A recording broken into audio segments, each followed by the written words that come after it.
This was no ordinary loaf of bread. Oh no, not at all. It was a colossal creation, a mountain of baked goodness. Imagine a loaf so big, a cat could get lost inside. Its crust was a deep golden brown like buried treasure. It crackled when you listened closely.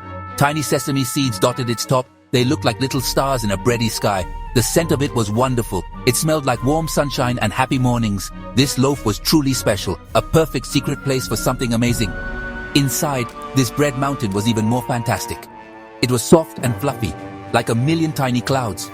The walls were springy and warm. You could bounce on them. Little crumbs like tiny golden pebbles were scattered here and there. The air inside was sweet and yeasty. It made you feel cozy and hungry all at once. This was not just bread, it was a home. It was a palace made of dough. The miniature chefs thought it was the best place in the whole wide world for their secret project. How did they find such a place? Well, one miniature chef, Pip, was an explorer. He had a tiny telescope. He spotted the loaf from afar. It was sitting on a giant's kitchen counter, forgotten. Perfect, he chirped to his friends. They climbed up a string of spaghetti. It was a long climb for tiny legs, but the thought of the warm, bready castle spurred them on. They found a little crack in the crust, a secret door just for them. Once inside, they gasped. It was bigger and better than they had dreamed. The light filtered through the crust in golden beams. It was like a cathedral made of bread. The soft walls would be easy to carve. The space was enormous for tiny folk. They could build anything here. Their tiny hearts beat fast with excitement. This gigantic golden loaf was about to become the most incredible burger factory ever known. It was their secret, their adventure, their delicious destiny. The head miniature chef was a very important fellow. His name was Barnaby Bunsen. He wore a tall white hat. It was almost as tall as he was. Barnaby had a tiny mustache that wiggled when he thought hard. He carried a miniature rolling pin. He used it to point and to tap. Right then, team, he would squeak. Let's make some magic. He planned everything. He drew blueprints on tiny mushroom slices. He was the brains of the operation, a true culinary captain. Next was Patty Perkins, the meat maestro. Patty was strong for her size. She could lift a peppercorn with one hand. Her job was to prepare the burger patties. She hummed little tunes while she worked. She used a thimble to measure the mince. She mixed in secret spices. These spices came from dandelion fluff and dried clover. Her patties were always perfectly round and juicy. Everyone agreed Patty's patties were the heart of the burger, the very soul of their creations. Then there was Lettuce Crisp. She was in charge of all things green.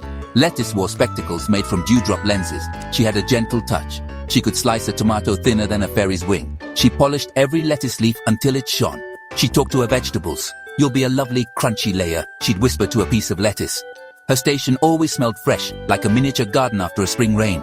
She made sure every burger had its vital vitamins. And who could forget Chester Cheesley? Chester was the cheese champion. He had a cheesy grin always. He wore a bright yellow apron. Chester could sculpt cheese into amazing shapes.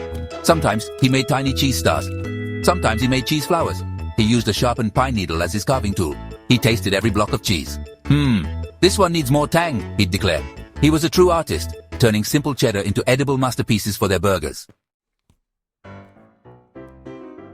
The first part of the factory was the patty pounding place. Here, Patty Perkins worked her magic. She had a tiny hammer made from an acorn cap.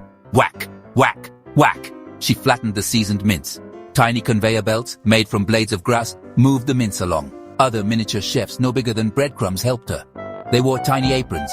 They sprinkled herbs with miniature shakers. It was a busy, bustling corner filled with rhythmic thuds and happy humming.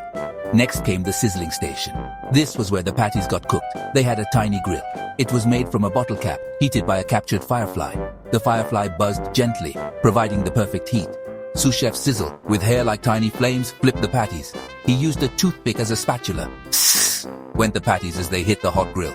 The smell was amazing. It filled the bready factory with a delicious meaty aroma. Tiny fans made from moth wings wafted the smoke away. Then you would arrive at the veggie veranda. This was Lettuce Crisp's domain. Tiny water wheels powered by dripping honey turned tiny slicers. Tomatoes became perfect circles. Onions became see-through rings. Lettuce was shredded into delicate ribbons. The colors were so bright. Red tomatoes, purple onions, green lettuce. It looked like a rainbow salad bar. Lettuce supervised everything, ensuring each vegetable was perfectly prepared and ready for its burger journey. It was a fresh and fragrant part of their wonderful workshop. Finally, there was the cheese-cutting corner. Chester Cheesley ruled here. He had a tiny magnifying glass to inspect his cheese. He sliced the cheese into perfect squares, or sometimes for fun, into tiny triangles or even stars. He used a sharp rose thorn for precision cutting. The cheese slices would then float down a gentle slide made of a curled-up leaf. They landed softly, ready to melt onto the hot patties. Chester often nibbled on the offcuts, a happy, cheesy smile on his face. The assembly line was a marvel of tiny engineering. First, a fluffy bottom bun, carved from the loaf's soft interior, trundled along. It moved on a conveyor belt made of licorice lace. Miniature chefs, with serious expressions, inspected each bun. They brushed away any loose crumbs. They wanted everything to be perfect. The bun was the foundation, the very start of the burger masterpiece. It had to be just right for the delicious things to come. It was a very important job. Next, a perfectly cooked patty still sizzling would be gently placed. A tiny crane, made from a bent paperclip, did this job. It swung the patty over. Plop. It landed right in the middle of the bun. Then came the cheese. Chester Cheesley himself often oversaw this part. He'd give a tiny nod. A slice of his beautifully cut cheese would float down. It landed on the warm patty. It began to melt just a little. It looked so good already. Then came the fresh toppings from Lettuce Crisp's Veggie Veranda. A crisp piece of lettuce, a juicy slice of tomato, perhaps a sliver of onion. Miniature chefs with tiny tweezers carefully arranged each item. It was like they were decorating a tiny edible jewel. Sometimes a pickle slice, being a bit cheeky, would try to roll away. A miniature chef would quickly scoop it up with a spoon made from a sunflower seed husk. "Oh no, you don't," he chuckled, placing it back. Finally, the top bun, also perfectly carved, was placed on top. It was like crowning a king. The burger was complete. It was a tiny tower of deliciousness. It smelled wonderful. Patty, Lettuce, Chester, and Barnaby all gathered around. They admired their creation. A perfect miniature burger, made with love and magic, inside a giant loaf of bread. It was ready to be enjoyed, a most magnificent mouthful indeed, fit for a very lucky, very small customer, or perhaps a giant with a tiny appetite.